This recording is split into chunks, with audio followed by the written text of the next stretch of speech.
Salvete omnes. Hi everybody. Let's review a little what we learned in the first lesson. Do you remember how to say the farmer works and sleeps? Agricola laborat et dormit. Now say the teacher teaches and the student learns. Magistra docet et discipula discit. This contains the verbs from the proverb we learned. Qui docet discit. He who teaches learns. Now try to say, you work and write and study and sleep.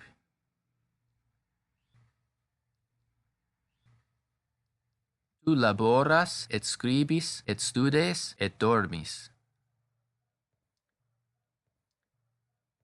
Did you remember that scribis has a short E sound?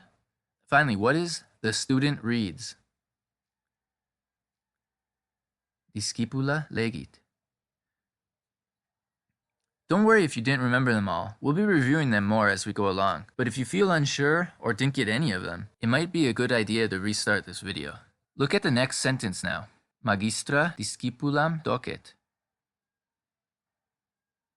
The teacher teaches the student. Do you see how discipula changed form? The subject and object of the verb have different forms so that we can tell them apart, as we saw in the interlude.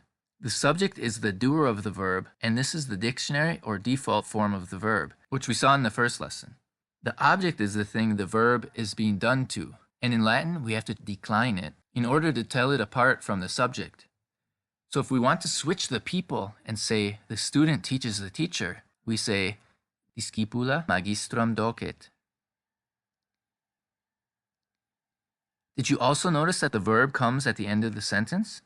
This is where the verb customarily goes, but actually word order is pretty flexible in Latin. Since the subject and object have different forms, we know that discipula magistram docet and magistram discipula docet and discipula docet magistram have the exact same meaning. The only difference is the emphasis. The first and last positions of the sentence are the most important, so this is where the verb usually goes. Can you guess what the word epistula means? If you know what an epistle is, it should be easy. Following the last example, try to say now, the poet writes a letter. Poeta epistulam scribit. Since verbs conjugate differently for each subject, Latin can be a very economical language. We don't need to mention the subject if it's obvious. In fact, we shouldn't, unless we're trying to put emphasis on the subject. So these are complete sentences. Lego, laboro, dormio. I read, I work, I sleep. As well as Julius Caesar's famous saying, Veni vidi vici. I came, I saw, I conquered. However, this is in the past tense, which we won't cover for a while. And note the pronunciation, which is probably different from what you have heard. This is the restored classical pronunciation. If you have heard veni vidi vici, that's the ecclesiastical pronunciation. This second verb allows us to make much use of our new noun forms. In the infinitive, it is videre. Videre.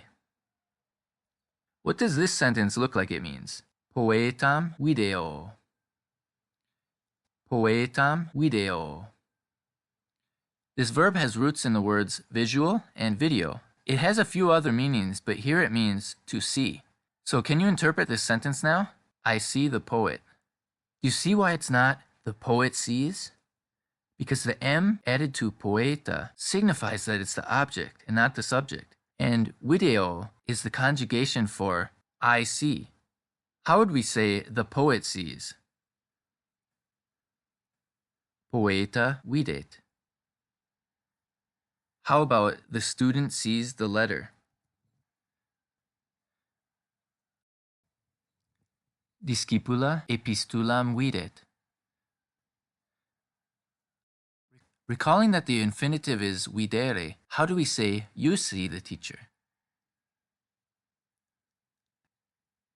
Magistram videes. And you read the letter? Epistulam legis. Look at the next sentence. Can you guess the meaning? A hint for the last word is that the words imbibe, and beverage are derived from it. Agricola aquam bibit. That's right, this means the farmer drinks water. And how would you say you study the water? Aquam studes. So far, Latin is pretty easy, right? If you have a large vocabulary in English, you will be able to guess and quickly learn a lot of Latin words. It helps too if you know a Romance language like Spanish, French, Italian, or Portuguese. Let's ramp it up a little now. Discipulae magistra. Discipulae magistra. This means the student's teacher. The ending I, AE, is like apostrophe S in English. This is known as the genitive case, or the possessive case. But in Latin, we can also say magistra discipulae, because word order is flexible in Latin. These two phrases have the exact same meaning. Some scholars claim the second is more common, but this topic is controversial. So we can think of this either as the student's teacher, or the teacher of the student. Try to figure out this sentence now. Epistulam poetae lego. Epistulam poetae lego. I read the poet's letter, or I read the letter of the poet. Aquam agricolae bibis. Aquam agricolae bibis. You drink the farmer's water. Try this one now. Discipula epistulam magistrae scribit. Discipula epistulam magistrae scribit. Did you figure it out? The student writes the teacher's letter. This noun declension is kind of like an adjective. However, adjectives have a different form, as we will see now. Longam epistulam scribo. Longam epistulam scribo. I write a long letter. Easy, right? We just match the ending of the adjective with that of the noun. It's not always as simple as this though, as we'll see later. Can you guess what the next adjective means? A hint is the word magnify. Magistra magnam discipulam docet.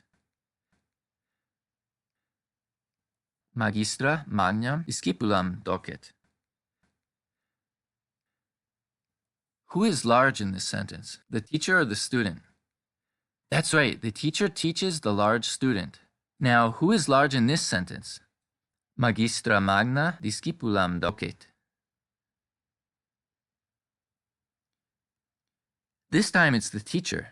Word order is so flexible in Latin that adjectives can come before or after the noun, or even somewhere else in the sentence.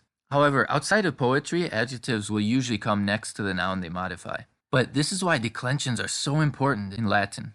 We can't figure out the meaning if we don't pay careful attention to the declensions and conjugations. Do you know the word pulchritude? Knowing that this means beauty will help you figure out the next new word. Magistra magna discipulam pulchram docet. Now, the next sentence has two new words in it, but I'm confident you can guess what they mean. Magistra docet, sed discipulam non discit.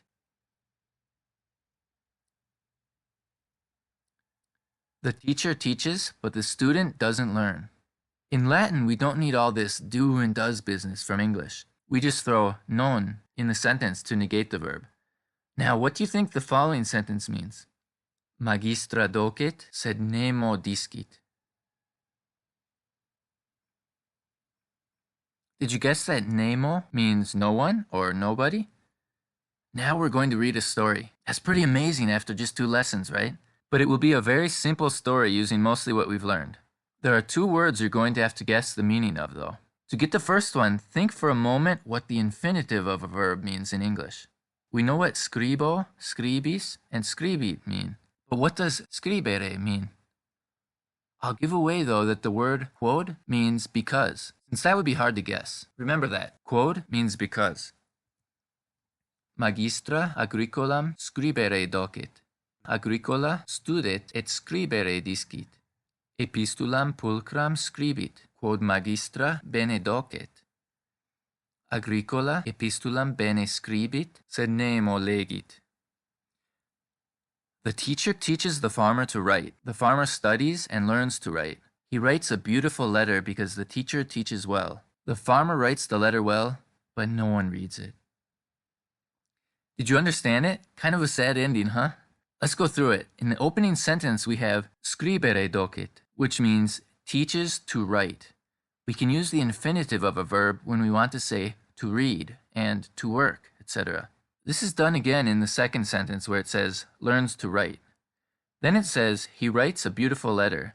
And notice we don't need to add he here, since we know the subject is the farmer. Quod means because, as I said before. And then we have this word bene, which is also in the next sentence. Bene is contained in the words benevolent and beneficence, so it probably has something to do with goodness or kindness. The ending doesn't match the ending of magistra, so it's probably not an adjective, but an adverb. So from the two usages, we can guess that it means well, the adverbial form of good. The last two sentences then are, he writes a beautiful letter because the teacher teaches him well. The farmer writes the letter well, but no one reads it. Be sure to like, subscribe, and share, and if you can, consider supporting the channel on Patreon. Gracias!